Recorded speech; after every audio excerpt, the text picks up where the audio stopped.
All right, good morning, everybody. Welcome. I hope you're doing well. Welcome to our Friday morning coffee chat and Q&A. Congratulations to Manju, Manju has a baby granddaughter. Yay, that's awesome. We're about to get underway with our Friday morning coffee chat. And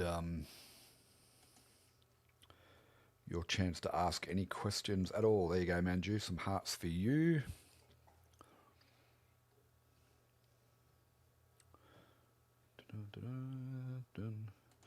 And kapow. Good morning, everybody. How are we all? Hope you're all doing well. All happy. Just let me know how the volume is, because I've just been playing around with the settings. I'm in my upstairs studio, so not sure how the volume is on this one. So let me know. And we'll be good to go. It's a bit too close up, really, isn't it? Damn. Morning, Nana Marg. Morning, Jenny. Morning, Gail. Morning, John. Morning, Magdalene. Volume's okay. Cool. Morning, Barb. Morning, Terry.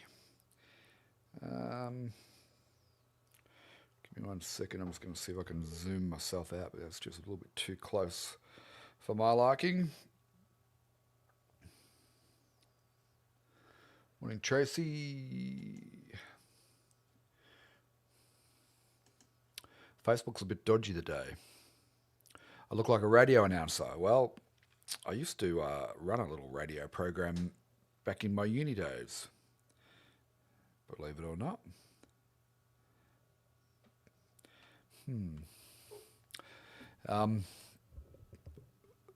Thank you, Paddy. Appreciate that. Morning, Tasman. Morning, Dorinda. Morning, Sharon. Morning, Jenny. Morning, Sujata. Morning, Manju. Morning, Susan. We have an old Eagles concert on TV that took place in Australia. Oh, fantastic. There's a good documentary, 2-part documentary on Netflix on the Eagles, if you're that way inclined. Morning, Jeanette. Tatiana, good morning.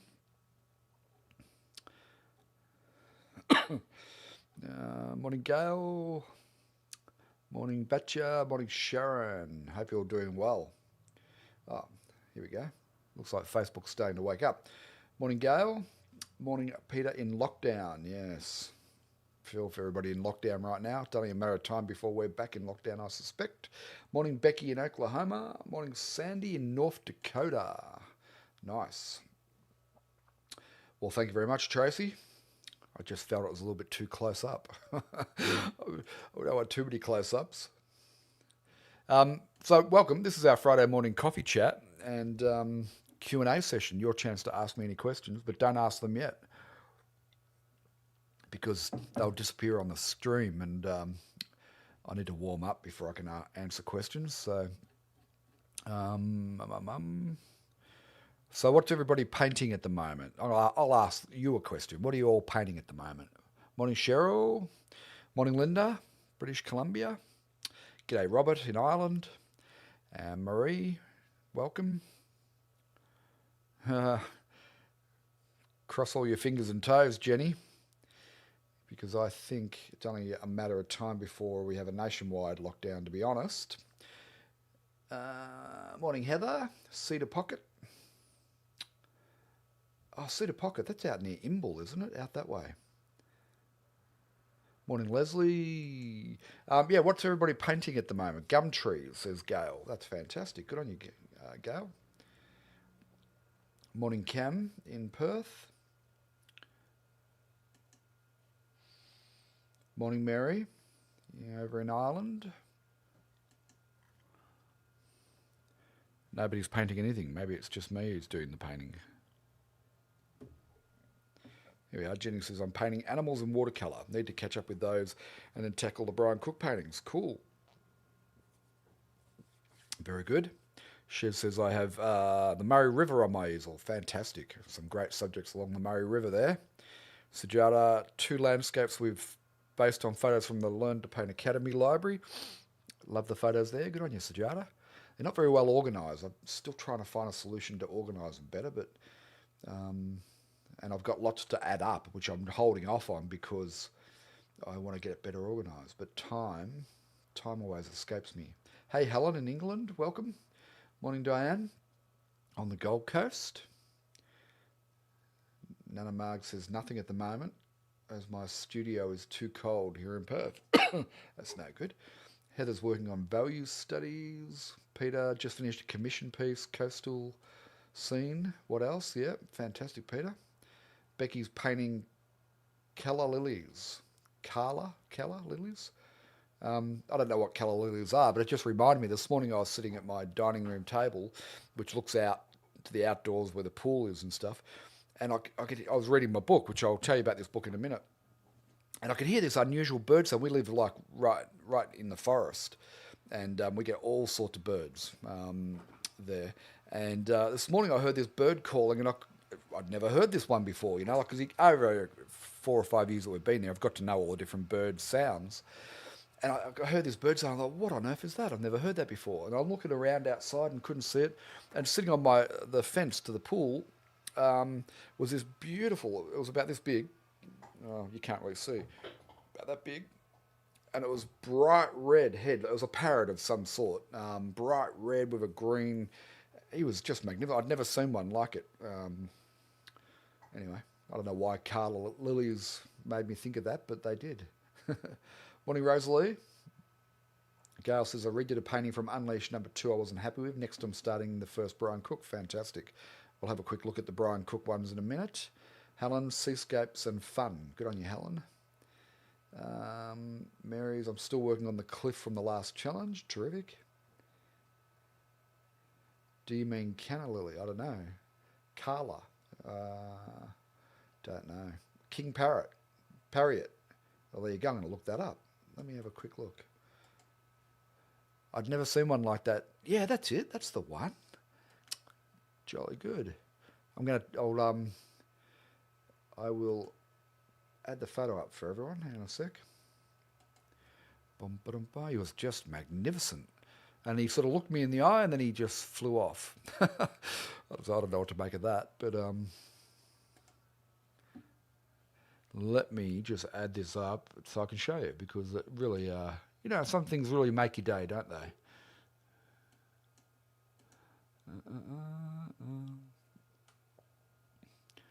I suppose a bit further into the hinterland there, they're probably common sight, but where I am, which is a bit closer to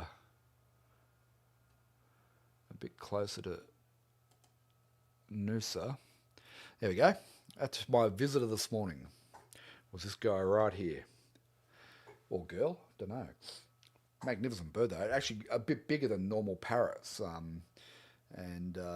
was pretty excited about that. But anyway, I digress. Make a good painting actually.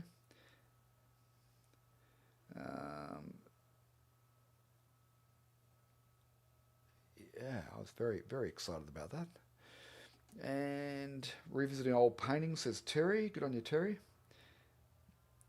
He or she was beautiful indeed, Jenny. And Gail. Jenny says, life's had other plans regarding painting. Yeah, life's like that, isn't it, sometimes? John's doing some minis. Fantastic. Barb's painting Vancouver Island. Nice. Like to see those. All right. Morning, Rajoka. Paddy says, I was working on a study of glassware and watercolour and packing for a trip north. Can't start anything right now. Very good.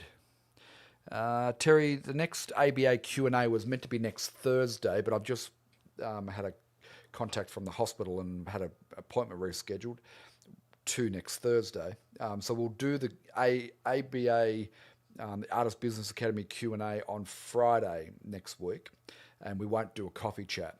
So sorry everyone who's enjoys the coffee chats, but just I need to reschedule things. So for anybody in the Artist Business Academy, this time next week we will do our Q&A for that. So save up all your questions for then.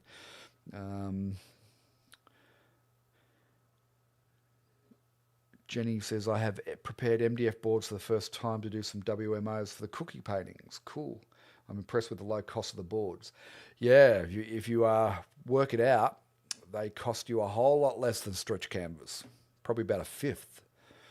Robert says, painting at the minute, I'm working on a large diamond art project, then a few paintings as I've room for multiple projects. Fantastic, Robert. Manju, I'm doing the 4th value study for the August challenge. Terrific. Look forward to seeing that. Lind is painting the first Brian Cook. Very good. Tatiana, I'm watching a new course on Brian Cook. He's fantastic. I love the video of him. Brian Cook is an outstanding artist. He was brilliant. Yeah, absolutely. You know, I've been painting for 50 years. I don't know if I've showed you guys the drawing that he did, but I'll remind me to show that to you at some stage. Jeanette's painting landscapes with spring flowers. Fantastic. Susan just finished a pastel of a thermal pool in Yellowstone. Wow, I'd like to see that. Very good. Well, it's good to know you're all painting. That's important. So,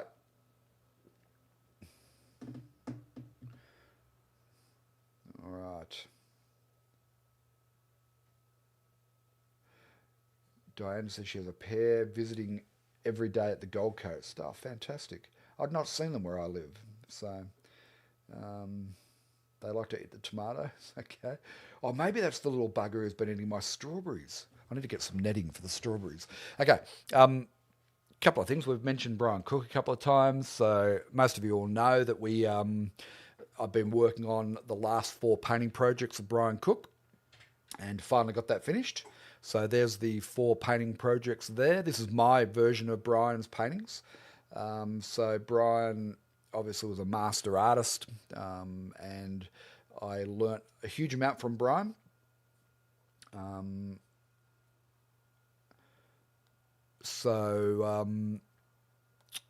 He and I were working on 4 painting projects before he passed away, and we were going to film them. It would have been great to have had him on film doing these painting projects, but unfortunately he passed away before we could do it. So I have filmed the 4 projects that we were working on, and that's them on the screen there.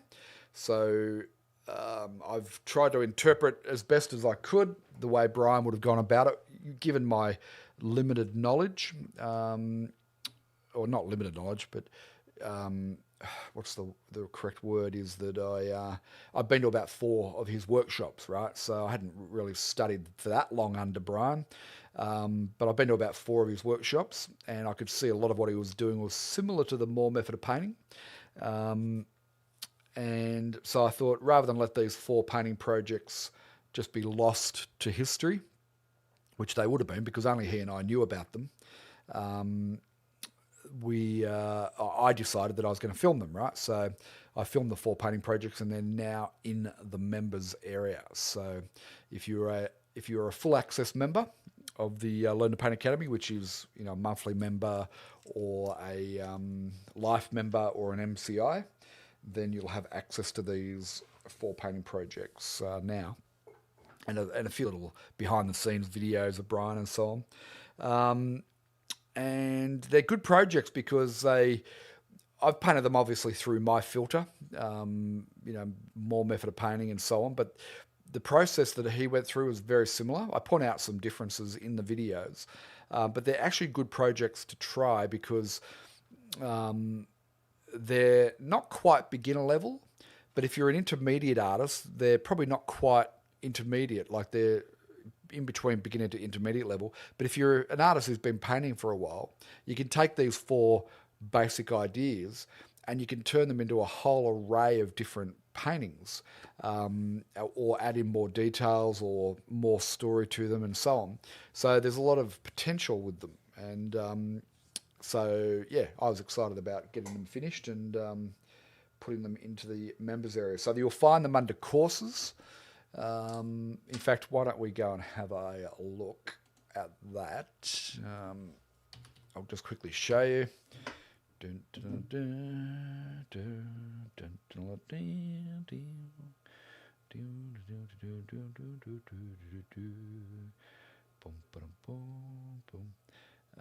we go. Okay, so this is the Learn to Paint Academy members area. And if you go to courses up the top here, or you can get to it through one of these here, courses. So you can go through there, or you can come down through your own profile. If you go to profile and courses, you can get to it there, right? So there's lots of different ways to get there. So we'll go to courses, and then we'll come down here, and you can see Brian's cheeky face there. It was a bit of a cheeky one. In fact, the first day I met Brian, I thought he had a very strong accent. I said to him, "Are you from Manchester?" And he was a Yorkshireman, and he took great offence to that and gave me a hard time about it. So yeah, you can see we've got, there's a bit of a video. I've taken a couple of bits from the master's analysis and popped it into here, just in case you haven't seen the master's analysis. There's a bit about the materials. And then, so what Brian and I were working on, he originally came to me with about 20 or 30 different paintings that he thought might make good projects, right? But not all of them would film well because you need to contain the amount of time it's going to take to do a painting. So in working with him, I suggested certain ways of doing it, right? And so then he would go and do these paintings, and he'd take progress shots of his painting. And as you can see, it's not that dissimilar from the Moore method of painting. The one difference is he didn't really do a drawing. He just started blocking in. And he had the advantage of having done thousands of paintings, right? So he could get away with not doing a drawing. He just started blocking in. So from that perspective, it's not that dissimilar from the Moore method of painting. And so when I've done these 4 painting projects, I've done it with a view or through my own approach, but trying to incorporate as much of what I knew about Brian as I could. So you can see here he's used palette knife to put the foliage on the headland there. Brings in, and he also used a very limited palette, almost the same palette as we use, except that he had burnt sienna in his palette. Okay, and you can see he's built that painting up, right? So these step-by-step photos that he sent me, I've shared with you in this course here under the resources section. So there's the 4 projects, and then I've got the different projects broken up here.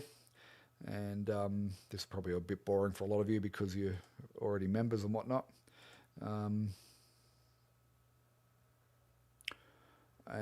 you can see there I've got the finished version of the photo, the palette cam, and me painting it there. So that's all that. All right. So if you haven't checked it out, definitely go and check out the last 4 painting projects of Brian Cook. And I think you'll enjoy it. It's closely enough aligned to what we do with the Moore method of painting that it makes sense. It'll make sense to you rather than being something completely different. I don't want to introduce something that's completely different to the way we go about things. But Brian's work was pretty much aligned. So hope you enjoy those and look forward to seeing your version. Thank you, Sonia. Appreciate that. A little bit nervous about doing it, to be honest, because he was such a great artist. It was a bit intimidating, but anyway, I think they've come up reasonably well, and it's open to everybody's having a go and doing their own version of it. All right, now one other thing that I wanted to just quickly mention: this book here, Alla Prima 2, and I thought I might have problems with that, by Richard Schmidt, right? This is number 2, so there is an earlier version of this book. This is the expanded one. Let me grab the book cover and I'll pop it up for you so that you can see it. So there you go. So you can write it down. So this book's a little bit wordy, but Richard obviously was a fantastic artist, been painting for 70 years by the time he passed away just recently. So I sort of refer back to this as the body of knowledge, because he was such a great painter and had such incredible amount of experience, right? And so some of it, as I said, is a little bit wordy, and you have to, for me, I find it a little bit slow going, but there is a lot of gold in this book, and I recommend it to anybody who is a serious student. So in the book, right in the first chapter, he's talking about when things go wrong in your painting, where do you look to correct things that have gone wrong? And I thought it was interesting because the way he approaches it, he says there's only three possible areas to look. The first one is the subject itself. Maybe it's just not a good subject, right? Or it's not composed well, or it just doesn't lend itself to being a good painting. So that's the first thing, which I thought was an interesting observation. Not everything's going to make a good painting. So the subject itself. The second thing was the circumstances in which you work, right? So if you're working out plein air, like I went out plein air painting on Wednesday with a couple of mates, and it was blowing a gale on the beach, right? It was just windy as can be, and so I found it really hard to settle. So the circumstances that you find yourself in, but also what that means is, the studio environment you find yourself in. If you're using cheap quality paints and surfaces to paint on and so on, then all of that's going to be potentially part of the problem if your painting's not working, right? So really analyse the circumstances you find yourself in. Now, not everybody can change their circumstances, but if you can, then that's probably not a bad place to look. And then the third area, or third possible area that according to Richard, is me. I'm the problem, right? And this probably, opens up a Pandora's box of what to do about that. But basically, what he's saying basically is I'm either lacking the fundamental skill set, or I'm not applying the skill set in the right way at the right time. One of those two alternatives, right? So he suggests that there's only, let me just find the wording here. So he used a process of elimination. I already know that there are only two possible errors in working from life. Only two. And to put it neatly, they are painting something that's not there in the subject, right? So you're adding in things that aren't actually there in the subject, or you're not painting something that is there in the subject. And then he goes on to say that he breaks that down into four visible elements. Now, think about the fundamentals of painting that we've been talking about in our fundamentals program. He says the four visible elements are colour, values, drawing, and edges, right? And within drawing, I'm pretty sure he would include the shapes and the composition within that. So colour, values, drawing, and edges. So if your painting's not working, it's going to be either the subject, the circumstances, or your technical ability, and then focusing on colour, values, drawing, and edges. Anyway, I was reading that this morning, and I thought I'd share that with you. So I highly recommend this book. It's not a cheap book, but it's definitely worthwhile. And some amazing paintings and things in there. So just thought I would mention that to you. So I'm going to throw it open to questions. What questions do you have of me this morning?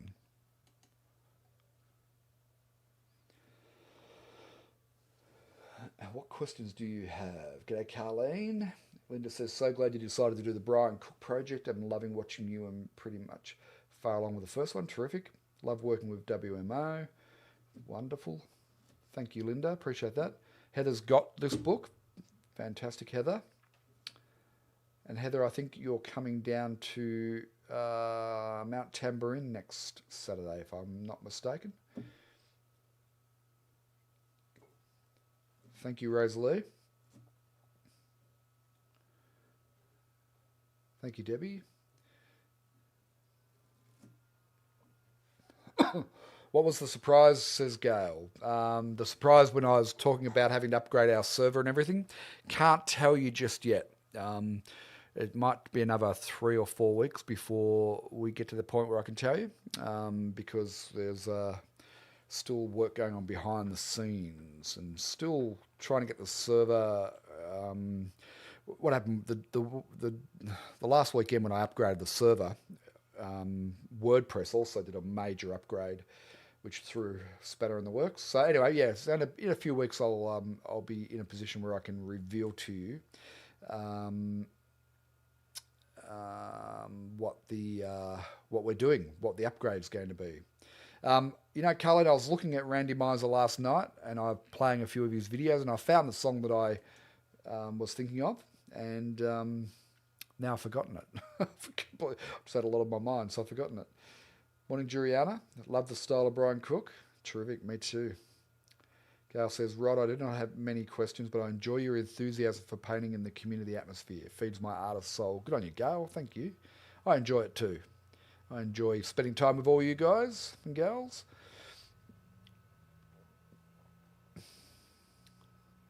Thank you, Jenny. All right. Zoom meetings by any chance? For what purpose, Jenny? No, we haven't made the announcement, and it'll be about 3 or 4 weeks before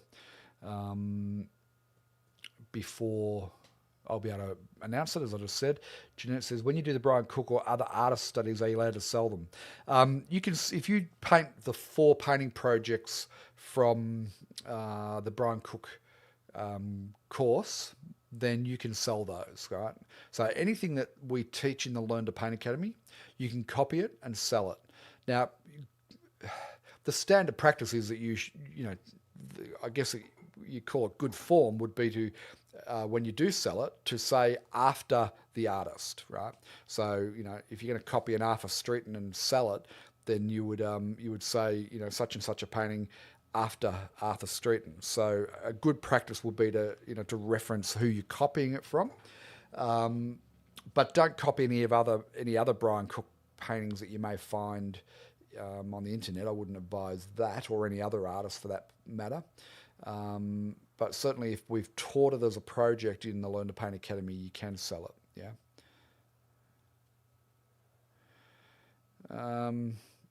Yeah, Jenny, the only problem with that, Jenny, is that it relies on everybody being good with technology. I've been on a number of Zoom meetings where people are painting along, and it doesn't seem to work that well, has been my experience. So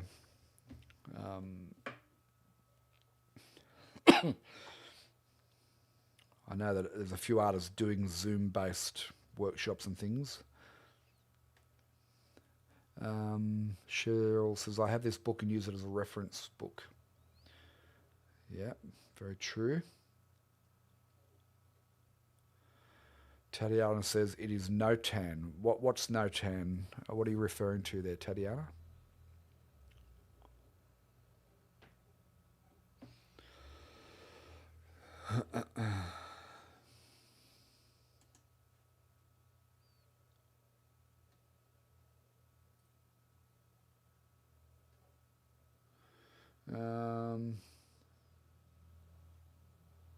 Cool. Look forward to seeing you there, Heather, next Saturday. We'll be doing the first of the 4 projects. You'll just have to wait, Pauline. Sorry about that.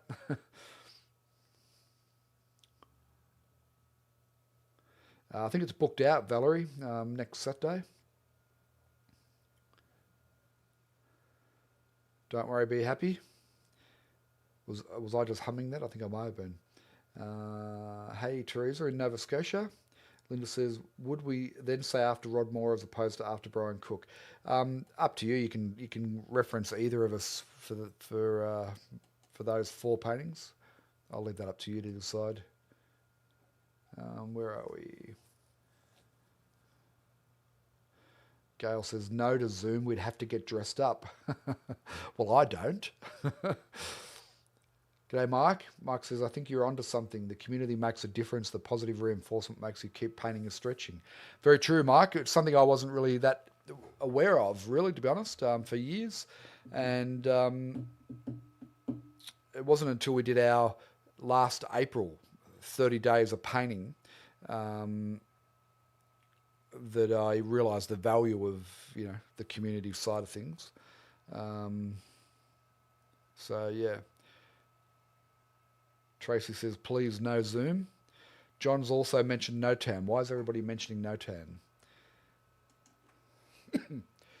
Well, not everybody. 2 people have mentioned it. The 4 paintings make a nice set. They do, Pauline, actually. Yeah, they look good together.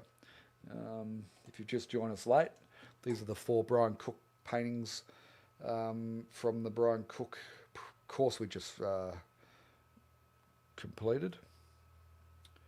Marie said, I asked this before, but no answer. Do you recommend your own gesso? No, I don't. No, definitely not. I tried making my own gesso a couple of times in the past and could never get to the level of quality of buying, say, depending on whereabouts you are in the world. You're in Australia, so get the Artilia brand of gesso. It's nice and thick, but I've never had good experience making my own gesso. Now, I'm not a particularly handy sort of person, so maybe you'll have better luck, but I'd rather just focus my time on painting and stuff. So no, I personally don't recommend it. That's not to say that there aren't people around who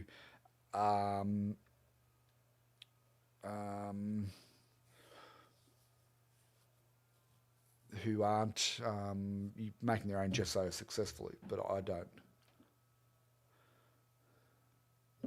Meryl says, I asked a while back about painting WMO over a dry traditional painting, and you said to maybe freshen it with linseed oil first, but I'm worried the water wouldn't adhere. Oh, okay, if I said, I would have been referring to a linseed oil made for water mixable oils, Meryl. So if you're using Winsor & Newton Artisan, then you would need the WMO version of the linseed oil. Brian Cook's first blocking in is a no-tan. Well, I don't know if it's a no-tan as such, because no-tan you usually have a couple of values and you're just working at your dark and light pattern. He was just blocking in the darks for his headland and then these warmer darks in the same way we do in the Moore method of painting. You know, we start off with our darkest darks and work towards our lights, and that's pretty much what he was doing. Paddy said, I've never been able to focus on what is being taught and on doing my own painting. I guess I'm not a multitasker. I'm the same as you, Paddy. I prefer to watch an instruction and then come back to it later on. Tasman says, I was recommended a book by Ian Roberts, Mastering Composition. Is this a good one for someone just learning? Some books, I don't know this particular book, I'm just going to Google it, but some books I find on composition just get way too complex. And you don't need that much information about composition to be able to start producing better paintings. So I don't know this particular book, but yeah, some of them just go way too far, I think. And if you're a beginner, it's probably not advisable. You just want to learn some basic composition structures, which is what in our course on composition, you'll get those.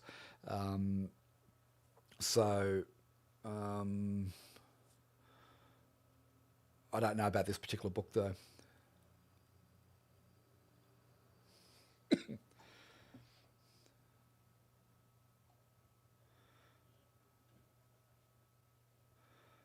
A question about frame colours. What would you suggest to frame a painting of tropical setting that is mostly greens? That's a good question, Sonia. I've never been that great at picking frames, to be honest. It's something I struggle with.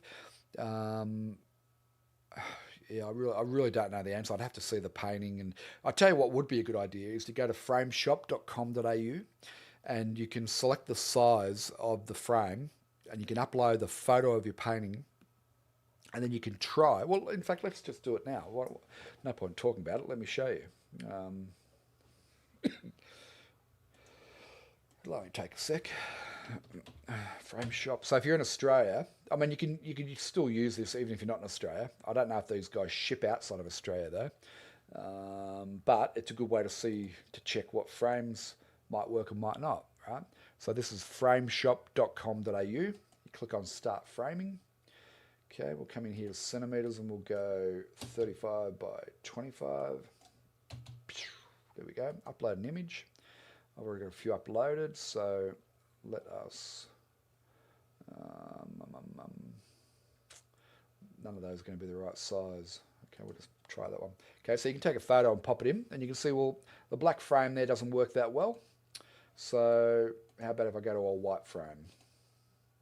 Okay, or a gold frame. So this is what I'd recommend. I mean, off the top of my head, I'm not the right person to ask about framing, but this is what I come and play around with, maybe so that doesn't look too bad, And then you can add an insert if you come to extras in a frame, and you could add something like that to give it a bit more space. So I would suggest that playing around with something like this will help you decide on whether what color frame might work with your particular painting, right? Get a good photo of it, upload it. So if you want to order the frame, then it'll give you the pricing and so on. I think they may only ship to Australia, but even if you're not in Australia, this is a good way to come and try different frames and you can put mats in there if you want, double matting. Ooh, that looks terrible. Get rid of that one. And just play around. There we go. Shocking. See, I'm not the person to ask about framing, but that's a good little tool there for you to use, which will help you to choose a frame, I suspect. Chef says, I recently bought Matisse Gesso and find it very good. It's thick and smooth. Fantastic. Yeah, once you find a good gesso, because some of the gessos are quite watery or quite thin, when you find a good one, once I got onto Atelier gesso, I just have kept using that ever since. No worries, Merrill. Can you show a close-up of a MDF board for me? I'm trying to get a feel for what we have here in the... I haven't got one handy because I'm upstairs, Marie, so ask me on the next one. Or if you go into the members area, hang on, I'll show you where to go. I'll tell you where to go. Come into the members area and go to courses. Art Studio chats, which are here. And not only will you get a close-up, but you'll also get the whole process. How to prepare boards, episode 12. Right? I'm pretty confident if you come and watch this, you'll quickly work out. There's the boards there, right? So I show you how to prepare them and everything. So that's what I'd do. I'd go there and have a look. G'day, Colin. Fantastic. Thank you, Colin. Robert says, so with WMO, you need to use the same brand oils as paint.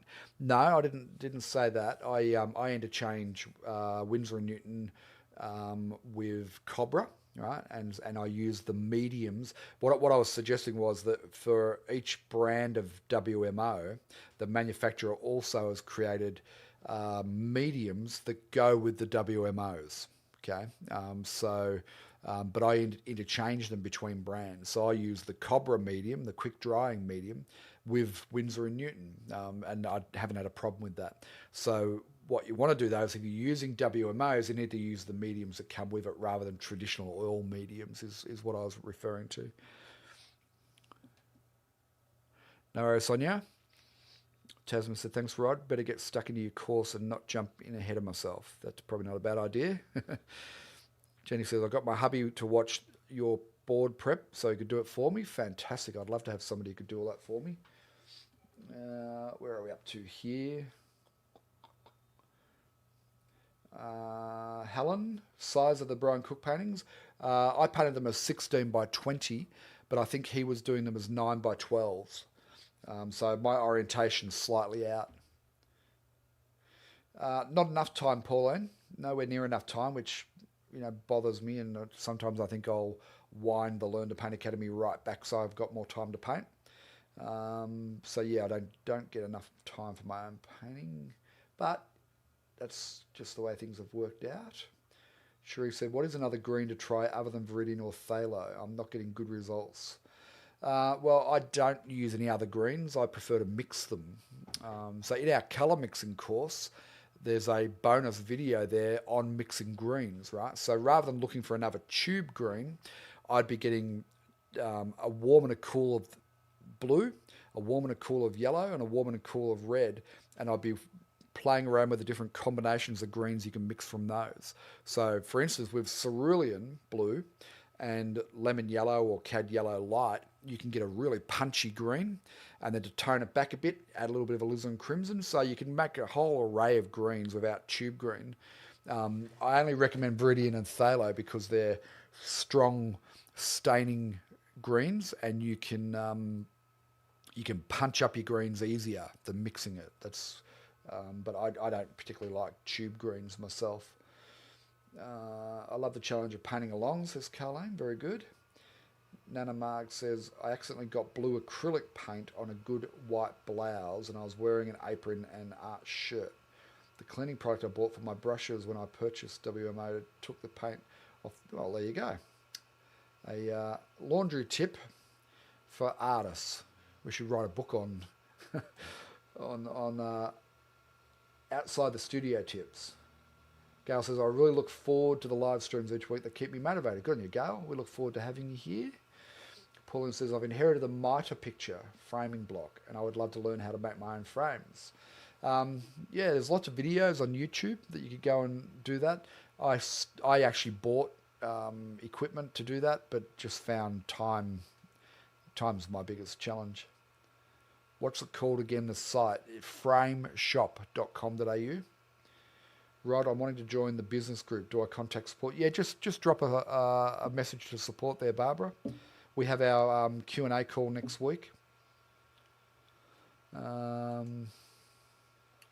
am I up to here?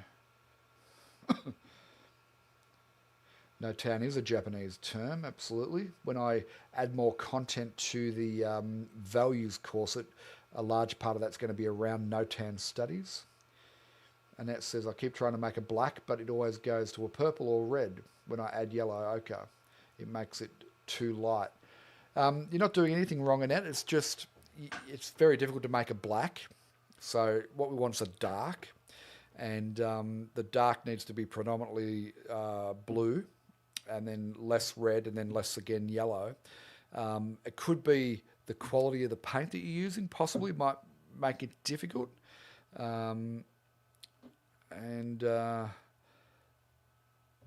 Check that first. You know, if you're using student grade paints, it's going to be difficult. If you're using better quality paints, it shouldn't be a problem. You just need to keep working at it. So there's only three possibilities. When you start mixing blue, red, and yellow, there's only three possibilities. There's going to be on the blue side, or it's going to be on the red side, or it's going to be on the yellow side, right? And then in between there is going to be two purple, or two green, or two orange. So whichever one of those it is, you just add a little bit more of the other colour on the wheel to balance it out. So it's probably something I maybe need to do another video on. I have done it many times in the past in different things, but you know, essentially if it's too purple, it needs more yellow ochre into it, and possibly more blue at the same time.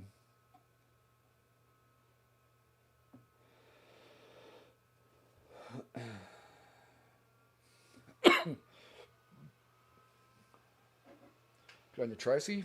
That's good to hear.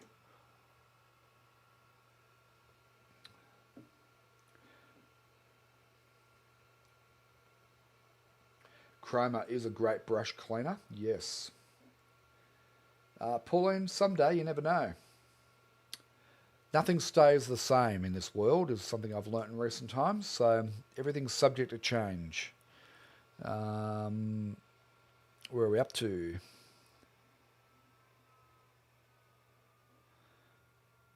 Gary's comment about acrylic not coming up to the same standard as oils. You know, acrylics dry flat and a bit dull, and they shift in colour. So oils have always been, generally speaking, a preferred medium for artists. Having said that, of course, acrylics have only been around for the last, 80 years, 90 years, and they're getting better.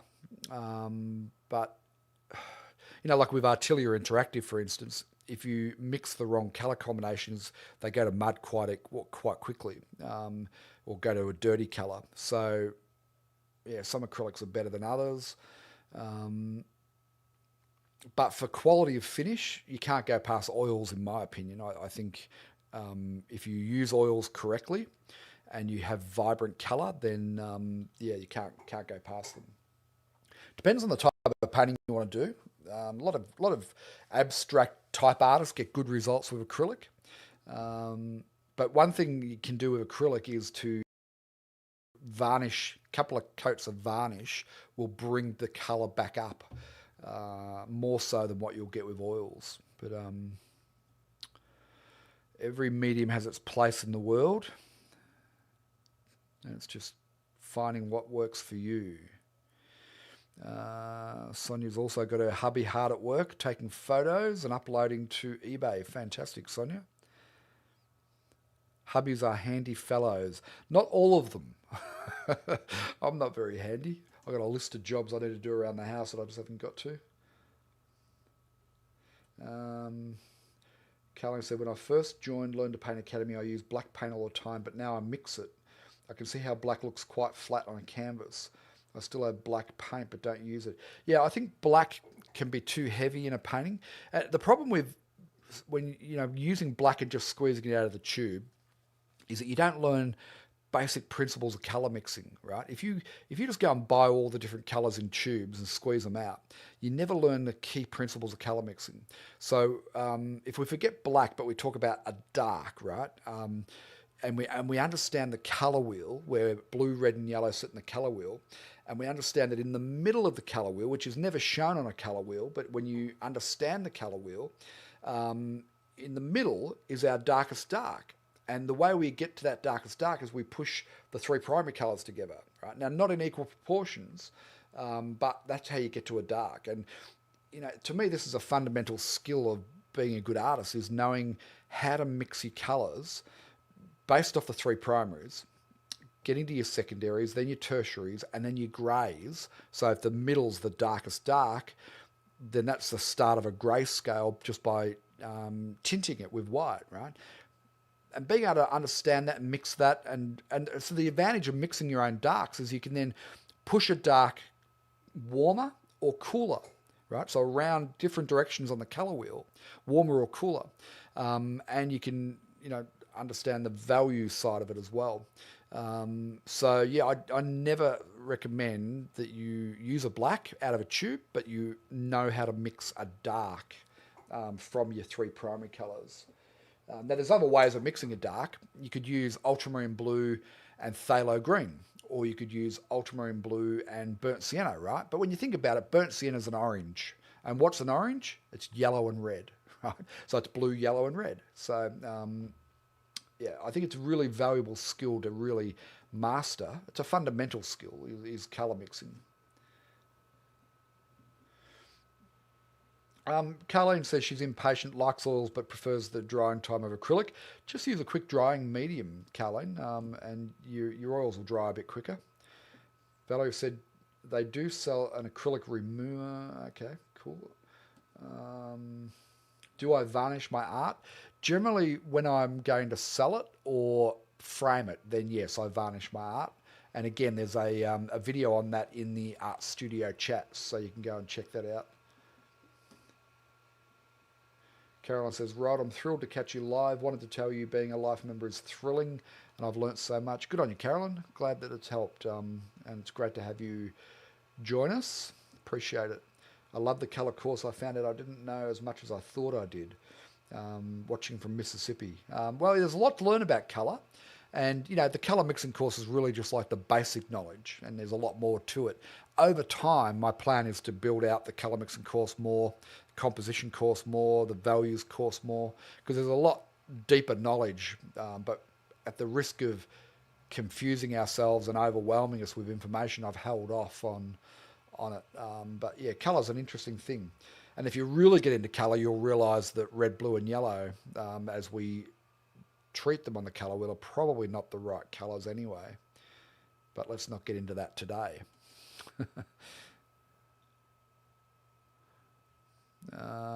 Patty says, if you block in with acrylic and finish with WMO, do you need to disclose the information if you sell or show your work? No, I don't think so. If it's predominantly oil paints, just put down oil paint. You can put it down as mixed media if you want, but the problem with using mixed media when you're trying to sell artwork is that nobody knows what the hell mixed media is, right? It doesn't come in a tube. So then you've got to go on an explanation of all the different things they use. I've used charcoal. And if it's predominantly oils, just call it oil painting. That's the easiest way. Jenny said, some glossy mediums help acrylics too, and there is a clear leveling gel. Yeah, there's lots of different mediums for acrylics. One of the things with acrylics, strength of colour is building up layers with acrylics will give you a more vibrant colour, I've found. Robert said, I bought WMO with the intention of using them instead of acrylic, but my problem is storing a canvas that takes so long to dry. I thought they dry quickly. No, well, they're oil paints. So like any oil paint, they have a two-phase drying process. The first one is when the solvent dries off, so in this case, water. And then the second phase is when it cures. So oil paints cure through oxidation with the air. And that can take 3 to 6 days to be touch dry, and it could take 3 months to 6 months to be fully cured. But you only need to be touch dry. So one of the things that I find with water mixed oils is during the drawing and the blocking phase is to make sure I thin that paint right down with plenty of water, and then that dries as soon as the water's dry. Gary says, so important 1 year or so in this to go back and do the colour course again. It just makes so much more sense the second time around. That's so true, Gary, because we don't know what we don't know when we start out. And, you can miss so much if you don't have other information to put it into context. So, I study the basics of the fundamentals all the time. I'm enrolled in half a dozen online courses, which is interesting. Not courses, like academies. New Masters Academy is one, which has very high-end, very traditional atelier style teaching. So there's like one course there that goes for 20 hours on drawing. There's another course that's 15 hours on perspective, right? So unless you're planning on becoming a professional master artist, then a lot of that information is just too much information. But there's definitely value in going back and revisiting the basics for sure. So thanks for that, Gary. Jenny said a lot of watercolor artists don't use black. They also mix with those colors you mentioned. Yeah, I think most watercolor artists, I don't think I know of any watercolor artists that use black. Maybe just to push the color along a little bit. But yeah, it'd be pretty heavy in a watercolor. I mean, watercolor, the beauty of watercolor is the subtlety of it. So imagine having black in there.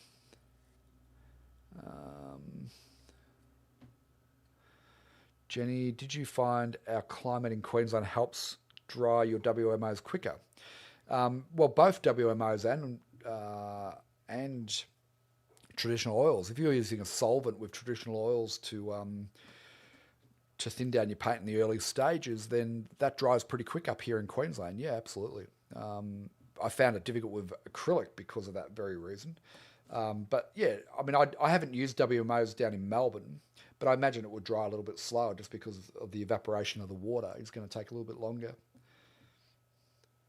Humidity, I haven't found humidity to negatively affect the painting. I mean, it dries out acrylics a lot, so you got to keep it hydrated. I found it definitely negatively affects the artist, and the first 4 years I struggled with the humidity. Valerie says, I love that taking 5 colours away with me has made it easy to pack up when I'm on trips, 3 brushes as well. Fantastic, Valerie, yeah. It does make your travels a bit lighter. Pauline says, how would you wrap a painting to post that is touch dry? Well, the same way I wrap every painting. If you're in the Artist Business Academy, I recently did a little video on that. But basically, the way I wrap is just I put a thick coat of bubble wrap around it, and then I get sheets of MDF board cut to the size of the bubble wrapped version. I cut them myself, and then I wrap tape around the MDF board to give it a hard case, and then I put a heavy brown wrapping paper around that. So that's basically what I do. Unless it's loose canvas, then I'd roll it up and put it into a postal tube. Gail says, have I checked out Stapleton Kearns on New Masters? Yeah, I have, Gail. I've watched a few of his ones for sure, yeah.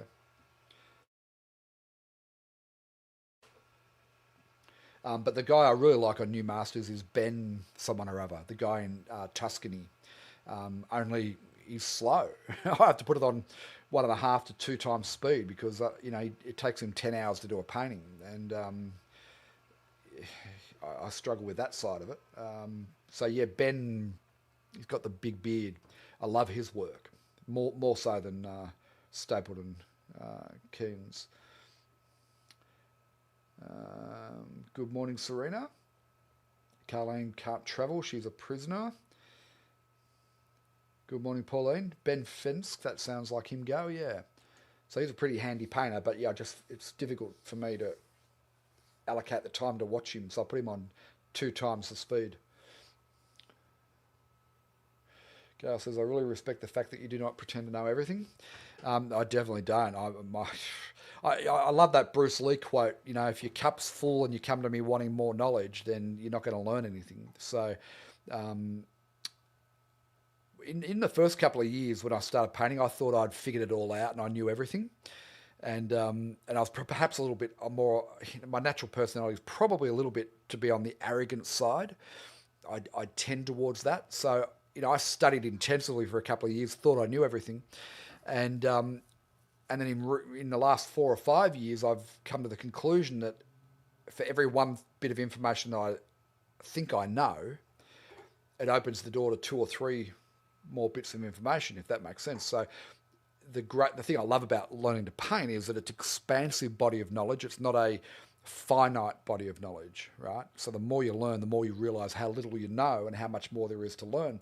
So I had to get over my own natural personality of being a bit on the arrogant side and thinking I know it all.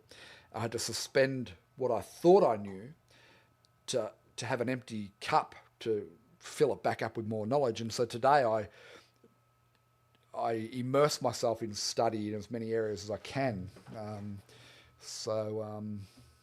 I don't know why I'm talking about that. I've lost my train of thought, sorry.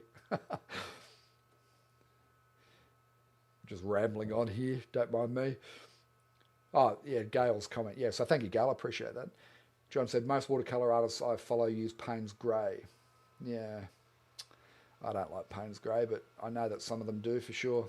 And said, if my oil painting is only just touch dry and ready to post, I put a sheet of baking paper wrapped around it, then bubble wrap, and continue the same, from the ABA video. Yeah, that's a good idea too, Anne. The one thing I'd suggest is if your oil paint's touch dry, just check for wherever you've got white paint, because white's the problem, right? So wherever you've got white in the sky or in water or whatever, it might be touch dry in other areas, but the white paint may not be. So just always make sure you check your white paint. That's where you're going to have your problems. Valerie says, continually learning, looking back on old paintings and now today, big difference. Well, that's good, isn't it? I mean, that's all you can really ask for, isn't it? Is that we make reasonable progress in measurable amount of time, or measurable progress in a reasonable amount of time. I think that's really all you can really ask for with painting. Regarding blacks, I've used phthalo green and alizarin crimson because there's yellow. Yeah, that works as well, absolutely. But ultimately, though, when you mix combinations like that, you're mixing the 3 primary colours, as you've pointed out, Gary. Ultramarine blue and burnt sienna is a popular one to get to a black or a dark, and to a lesser degree, the phthalo green and alizarin. Although there is an artist that I follow, Dennis Sheehan. He's a tonalist, and he uses phthalo green and alizarin crimson for his darks, and he can then push it to the greener side or the red side. The only problem with that, you can't really cool it down too much. Like, you can't get to a blue cool with your dark, unless you then add blue into it, of course. I hear you, Jenny. Although last summer wasn't too bad. Let's hope this one's okay. Cheryl says, can you use burnt sienna with ultramarine blue to make a black? You can, yeah. And will it be too dark? Yeah, it'll be very dark. It's going to be almost a black. So if it's too dark, then just add a little tiny bit of white into it, or push it to a cooler or warmer. Gary said, I've just ordered 3 Neef long handle flats in the same size you got, Rosemary. Just be careful with the sizes because the size numbers don't translate from one manufacturer to another in brushes. There's no global standard with brush sizes. But if you've gone for like 1 inch, half an inch and so on, then you should be fine. To cheer myself up after cancelling the Brian Cook workshop. Yeah, that's a bummer. I mean, this is the second attempt at it, and I think we'll be going ahead with it. But yeah, the Neef brushes are good brushes. I've used a lot of the Neef brushes in the past. Manju says the value of the courses in the academy increases more and more because every time we go through them, we learn more. Very true, Manju. Very true. Thank you.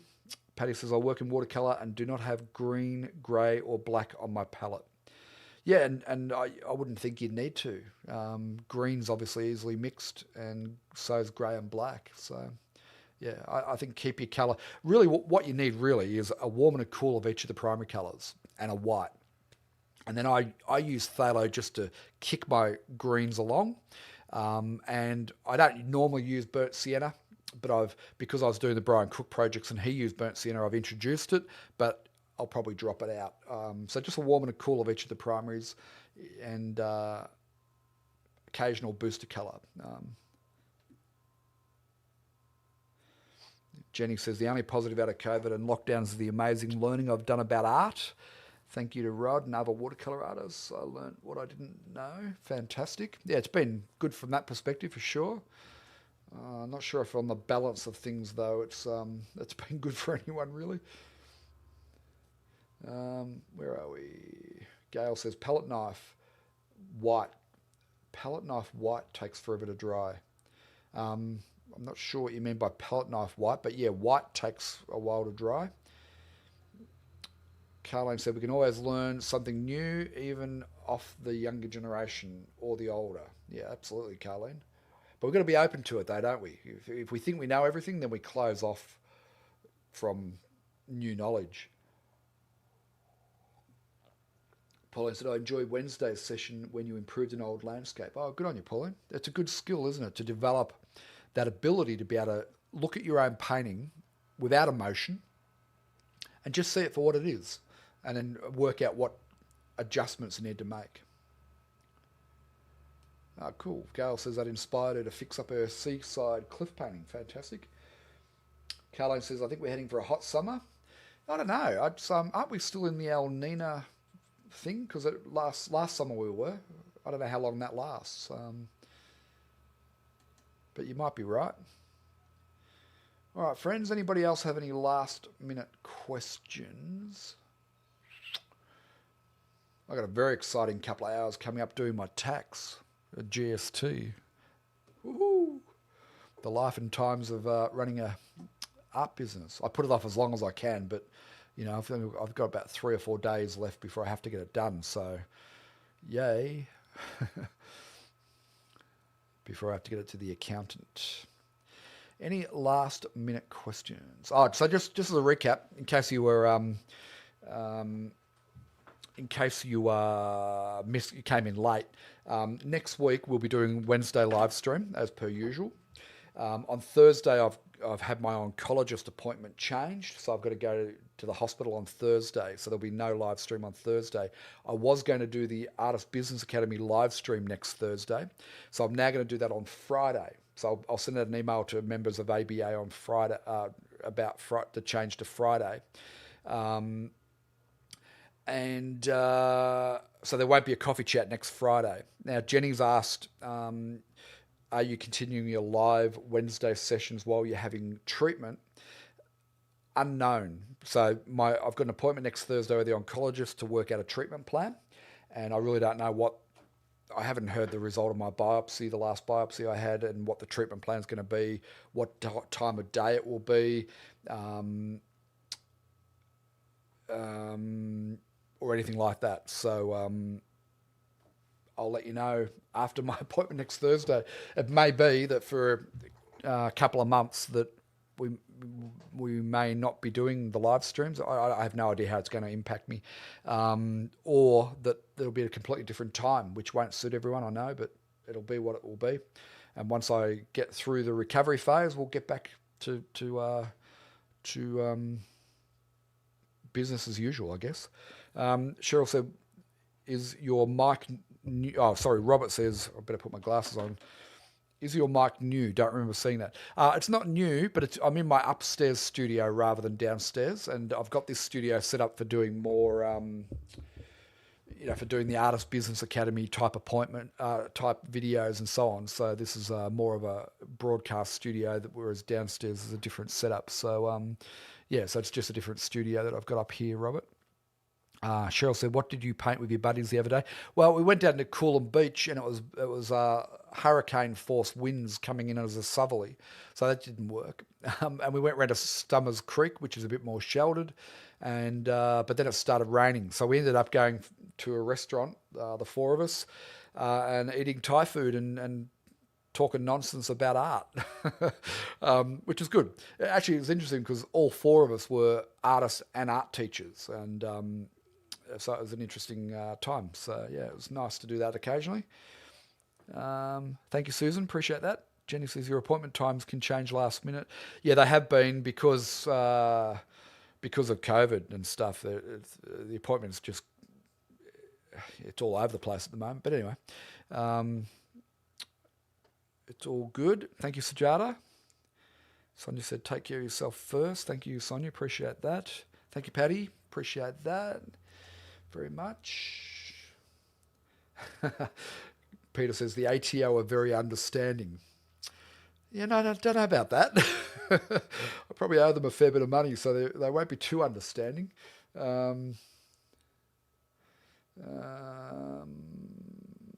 Sympathies on the tax. Thanks, Gail. Oh, it's all part and parcel of running a business. Doesn't matter if it's an art business or not.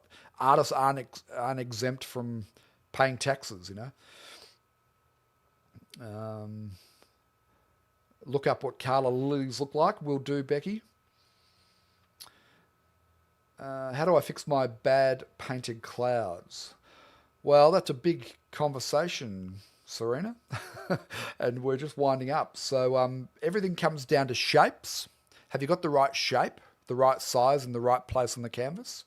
And then it comes down to edges, right? The outer edge of clouds particularly. And then it's values, and then colour.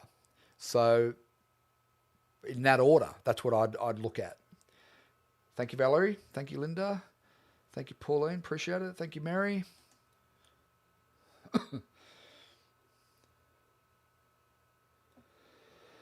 John says we're getting stimulus vouchers from the government to get the local economy going. So going to save my $5,000 for art supplies. Fantastic. $5,000 sounds awesome. Thank you, Jenny. Thank you, Annette. Thank you, John. Thank you, Tracy. Appreciate it. Thank you, Gail. Thank you, Julie, for the sunflower and sunshine. Thank you, Barb. Your health needs to come first. Yes, otherwise, if it doesn't, then there won't be any Learn to Paint Academy in the future.